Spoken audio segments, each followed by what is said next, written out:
बात के साथ जब मात्र 23 साल का एक जवान स्वतंत्रता सेनानी जिसको अंग्रेज पकड़कर जेल ले जाते हैं और मौत की सजा सुना देते हैं। कसूर केवल इतना था कि भारत को आजाद करवाना था और अंग्रेज भारत को कभी भी आजाद होता हुआ नहीं देखना चाहते थे। जब इस 23 साल के नौजवान स्वतंत्रता सेनानी को आजादी के लिए, अपने देश के लिए लड़ने के जुर्म में अंग्रेज फांसी की सजा सुना देते हैं, तो फांसी के कुछ समय पहले इस नौयुवक की मां मिलने के लिए जेल आती हैं। मार्च 1931 की वो काली रात, उस रात का चारों ओर का अंधेरा जरूरत से कुछ ज्यादा ही गहरा काला था और उस रात में रोज की तुलना में बहुत सन्नाटा था। लेकिन इस सन्नाटे के बीच एक जेल के भीतर एक माँ और उसके बेटे के बीच वो आखिरी मुलाकात हो रही थी, वो आखिरी बातचीत चल रही थी जो हिंदुस्तान के आने वाले दिनों में एक तूफान लाने वाली थी।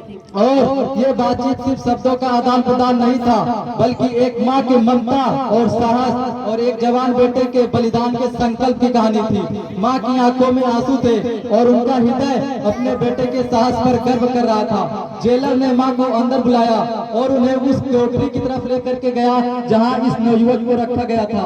वह नौयुवक अपनी माता जी को देख करके अपनी जगह खड़ा हो जाता है। इस नौयुवक क्रांतिकारी के चेहरे पर एक हल्की सी मुस्कान आई अपनी माँ को देख करके, जिससे उनकी माँ के दिल को थोड़ा सा सुकून मिलता है।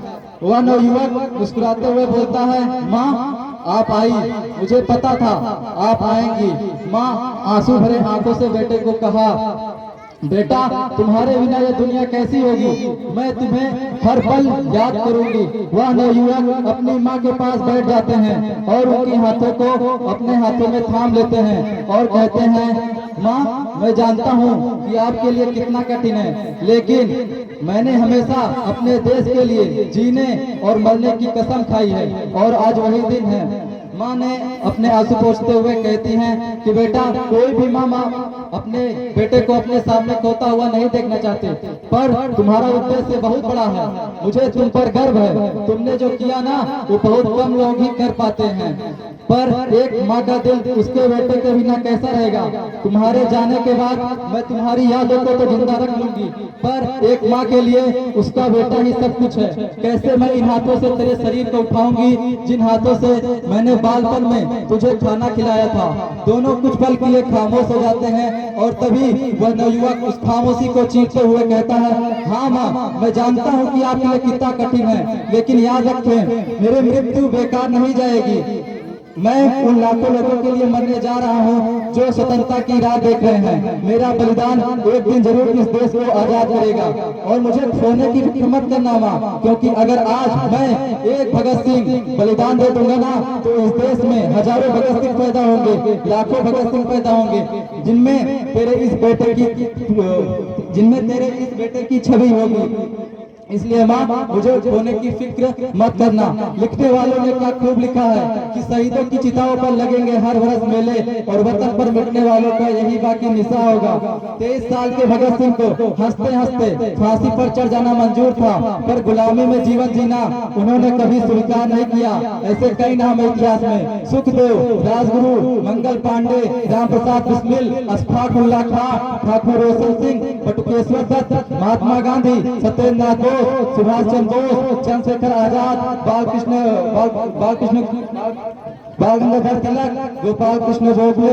नाम अगर मैं बोलते रहूंगा ना तो कई दिन निकल जाएंगे, लेकिन नाम कभी खत्म नहीं होंगे। आज जिस हवा में हम अपनी सांसें हैं ना, उसके लिए ना जाने कितने आजादी के दीवानों ने अपना खून दे करके कमाई है आजादी। आजादी के आंदोलन का वो दौर था जब लोगों की मूलभूत जरूरत रोटी कपड़ा मकान नहीं होती थी, बल्कि आजाद हिंदुस्तान में सांस लेना हुआ करती थी। चंद्रशेखर आजाद जिन्होंने अंग्रेजों का गुलाम नहीं बनने का प्रण ले रखा था, अंग्रेजों की लड़ाई में जब ये लगा कि इनकी गोलियां खत्म होने वाली हैं तो आखिरी गोली को अपने सर से लगाना स्वीकार किया, किंतु अंग्रेजों के सामने सरेंडर करना कभी स्वीकार नहीं किया। ये वो दौर था जिसमें लाला लाजपत राय जैसे वो सेनानी थे जिन्होंने ये कहा था कि भले ही मेरे जिस्म पर कितनी ही लाठियों की चोट पड़ जाए, पर वो वक्त भी आएगा जब मेरे जिस्म पर पड़ी एक एक लाठी की चोट अंग्रेजों के ताबूत में एक एक कील का काम करेगी। ये वो दौर था जिसमें सुभाष चंद्र बोस जैसे वो सेनानी थे जिनका ये कहना था कि अगर हमें राष्ट्र में स्वतंत्रता को जगाना है तो हमें तो मरना ही होगा, और जिन्होंने कहा था कि तुम मुझे खून दो मैं तुम्हें आजादी दूंगा। ये वो दौर था जिसमें रंग दे बसंती चोला गाते गाते राम प्रसाद बिस्मिल जैसे अपने साथियों के साथ फांसी पर चढ़ जाया करते थे। चंद्रशेखर आजाद भी अपने बलिदान से साबित कर गए कि हम आजाद ही हैं, आजाद ही रहेंगे और आजाद ही मरेंगे। झांसी की रानी लक्ष्मीबाई जिन्होंने अंग्रेजों की बंदूकों का अपने तलवार के साथ क्या बखूबी से सामना किया और लड़ते लड़ते अपनी शहादत को स्वीकार किया, ना कि गुलामी को। बिना हिंसा के भी लड़ाई की जा सकती है, ये हमें गांधी जी ने सिखाया है। उन गांधी जी ने यह भी सिखाया है कि या तो करो या फिर मरो, या तो आज है या फिर कभी नहीं। भगत सिंह जिन्होंने कहा था कि लड़ाई बंदूक की गोलियों के दम पे नहीं बल्कि अपने अंदर के साहस के बुनियाद पर जीती जाती है। बोस जिन्होंने यह सिखाया है कि अगर हमें राष्ट्र को जिंदा रखना है तो हमारे मन में एक ही इच्छा होनी चाहिए, और वो इच्छा होनी चाहिए बलिदान की। श्री दुष्यंत कुमार की चंद पंक्तियों के साथ मैं आपके अंदर देश प्रेम की और खुद के विकास की ज्वाला जलाकर अपने शब्दों को विराम देना चाहता हूँ कि हो गई है पीर पर्वत सी पिघलनी चाहिए, इस हिमालय से कोई गंगा निकलनी चाहिए। आज ये दीवार पर्दों की तरह हिलने लगी, शर्त लेकिन थी कि ये बुनियाद हिलनी चाहिए। हर सड़क पर, हर गली में, हर नगर और हर गांव में हाथ लहराते हुए हर लाश चलनी चाहिए। सिर्फ हंगामा खड़ा करना मेरा मकसद नहीं, सारी कोशिश है कि ये बुनियाद, सारी कोशिश है कि ये सूरत बदलनी चाहिए। मेरे सीने में नहीं तो तेरे सीने में सही हो बनी भी आग, लेकिन आग जलनी चाहिए। आजादी के ऊपर पर मेरे विचारों को समय देने के लिए बहुत बहुत धन्यवाद। जय हिंद, वंदे मातरम।